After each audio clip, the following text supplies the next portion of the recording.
Maheiroi phurubagi irang thokhre. Hianglam Police Station gi manung chanba Sangmaijin khunauda leiba Smart Universal Academy da Class 11 tamliba Maheiroi nupa masa ani ngarang assembly matamda School Management Committee gi secretary na miyam mamangda lisaina tamthina phubadagi miyam school lo thomjilaktuna irang haukhre.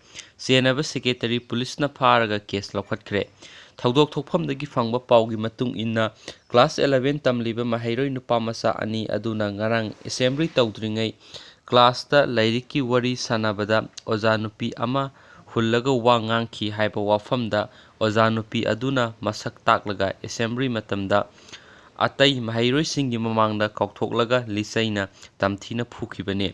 Maheiroi ani adu phubadagi class yaudana mayumda hankraba yumda thaudok adugi matangna wari libadagi khoisaunaraba imung manung amadi leikai miyamna nungthinda school aduda thomjilaktuna irang haurakhi.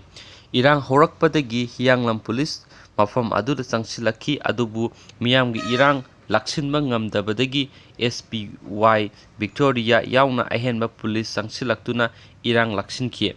Thaudok aduda chenariba School Management Committee gi secretary Nongmaithem Sanjoy Sahi Nifu apokpa N Biren Sangmaijin khunau awang laikai police na phabaga loinana mahaki mathakta case ama lokhotkre. Nongmaithem Sanjoy ngasi CJM Thobal gi court ta puthoklaba matung numit 4 ni gi makha tana police custody da remand lokre hairi.